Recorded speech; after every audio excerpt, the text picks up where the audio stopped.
तो भक्तों जनों, अब आप बैसाख मास के सुने जाने वाली गाथा बंदरिया और राजा की सुने। एक राजा था, वो बैसाख महीना में प्रतिदिन ब्रह्म मुहूर्त में उठकर गंगा जी में स्नान करता था। राजा का आदेश था कि मुझसे पहले गंगा जी में कोई भी स्नान नहीं करेगा। राजा जब गंगा जी में स्नान करने जाते तो उन्हें प्रतिदिन शांत जल के स्नान पर हिलाते हुए हलचल युक्त जल दिखाई देता था, जो राजा को संदेह होता था कि निश्चय ही मुझसे पहले कोई प्रतिदिन गंगा जी में स्नान करता है। और राजा ने नदी के तट पर पहरादार बैठा दिया। गंगा जी के तट पर एक वृक्ष था, उस पर एक बंदरिया रहती थी। वो प्रत्येक दिन राजा के स्नान करने से पहले स्नान करके वृक्ष पर चढ़कर बैठ जाती थी। इस प्रकार होते होते पूरा बैसाख महीना व्यतीत हो गया, किंतु अंतिम दिन राजा के सिपाही ने देख लिया और उस बंदरिया को पकड़कर राजा के पास ले गया और कहा कि यह बंदरिया आपसे पहले प्रतिदिन गंगा जी में स्नान करती है। उधर राजा की प्रतिज्ञा थी कि यदि कोई भी स्त्री मुझसे पहले स्नान करती होगी तो मैं उससे विवाह कर लूंगा। इसलिए राजा को बंदरिया के साथ विवाह करना पड़ा। बैसाख स्नान के पुण्य से बंदरिया के गर्भ ठहर गया।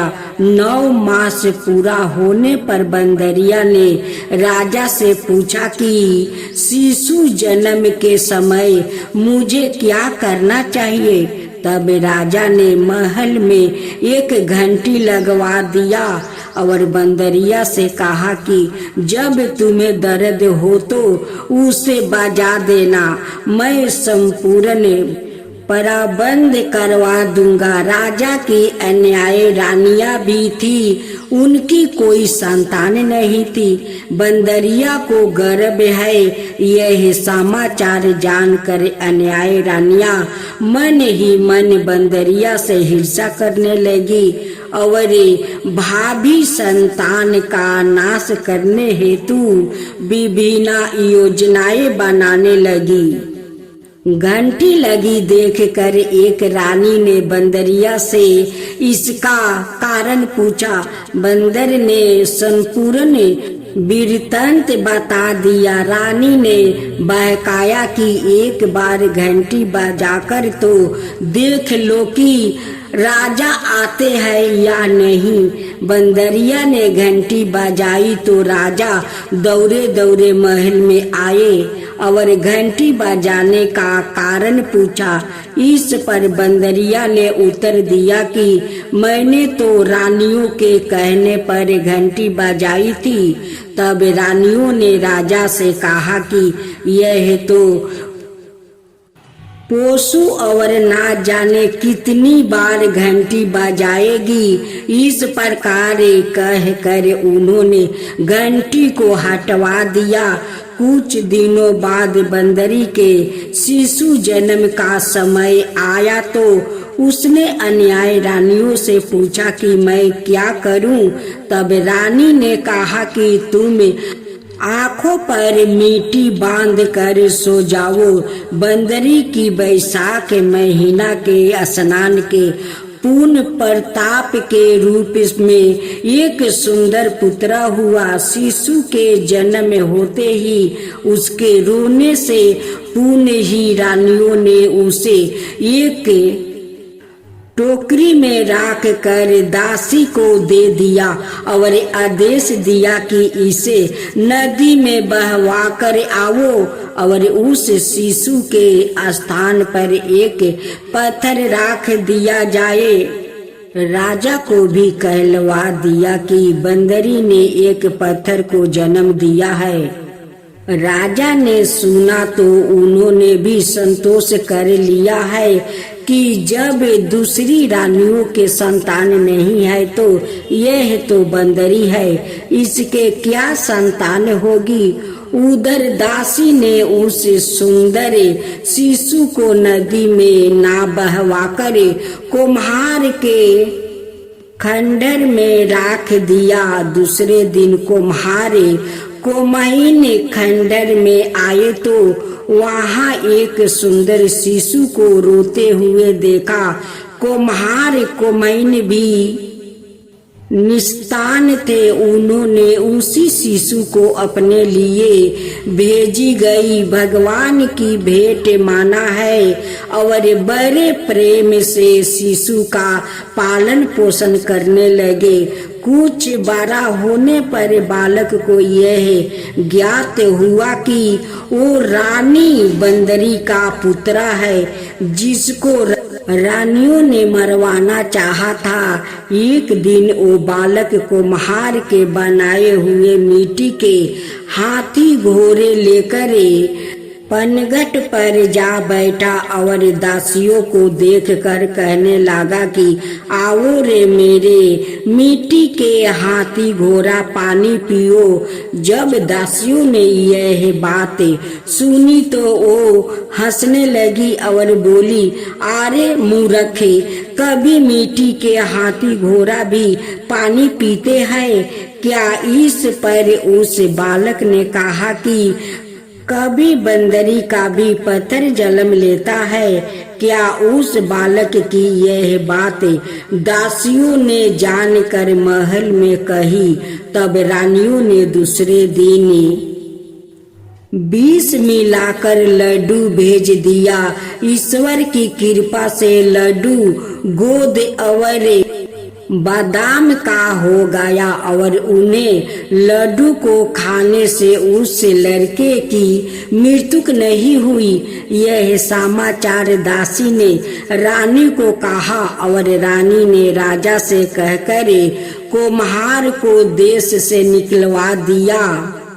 कुम्हार जाकर वन में रहने लगा। तत्पश्चात अगले बरस चैत्र महीना में माता गण गौर के पूजन का दिन आया तो वो बंदरिया का पुत्र 108 करवे और 108 गोली लेकर और घर में पानी भर कर बगीचे के बाहर बैठ गया। उधर राजा की और साहूकार की पुत्रिया गण गौर बनाने के लिए मिट्टी लेने के लिए आई थी। बगीचे में खेलने और झूलने लगी। इस कारण कुछ समय बाद उन्हें प्यास लगी। तब उन्होंने उस बंदरी के पुत्र से जल पीने के लिए कहा तो उस बालक ने उत्तर दिया कि मेरे पास एक गोली है, उसे खाते जाओ और मेरी चारों ओर फेरे लगाती जाओ, तब मैं तुम्हें जल पिलाऊंगा।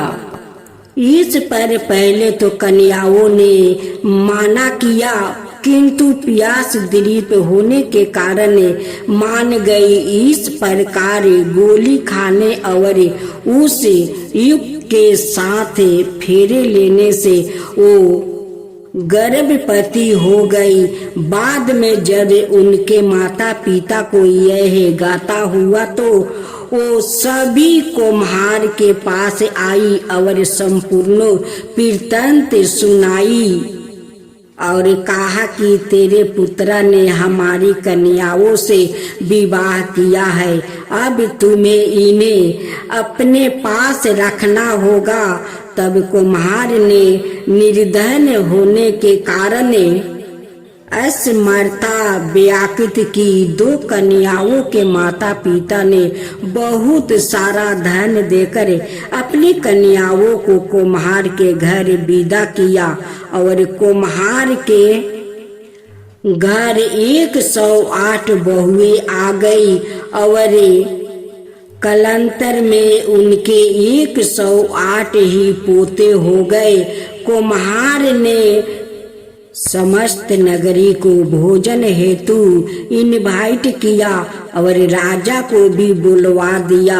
राजा के यहाँ से रानी बंदरी की अतिरिक्त सब भोजन हेतु पधारे।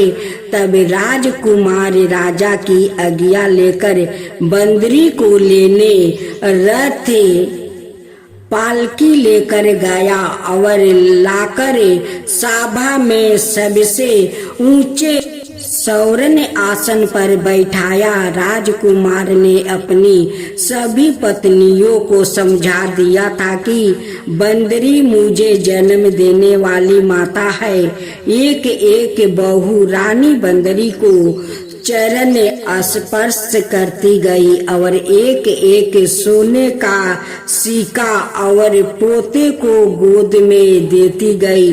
जब राजा और अन्याय रानियों ने यह सब देखा तो कुम्हार के पुत्र से इसका कारण पूछा। रानियों को तो संदेह होने लगा कि यह अवश्य ही बंदरी का पुत्र है।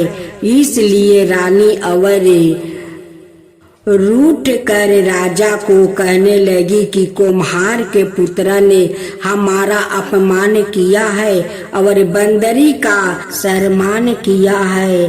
अब अतः हम लौट कर जा रही हूँ। इधर राजा को पुत्र का जन्म का संपूर्ण रहस्य गाता हो गया था। इसलिए उन्होंने रानियों को देश से निकाल दिया और अपनी सभी पुत्र वधू पोर पुत्रों लेकर महल में आया और राजकुमार का राज तिलक हुआ। कुम्हार कुम्हीन को राजकुमार ने महल में रहने के लिए निवेदन किया, किंतु वो नहीं माने। तब राजा ने उन्हें ढेर सारा धन दिया। बैसाख स्नान का इतना महात्म है तो सबको बैसाख स्नान करना चाहिए। बंदरी ने बैसाख स्नान किया तो उसे राजा का राजपुत्र हुआ, बहुएं आदि प्राप्ति हुई है। ईश्वर जैसे बंदरी को पुण्य मिला, इस प्रकार हमें भी पुण्य देना।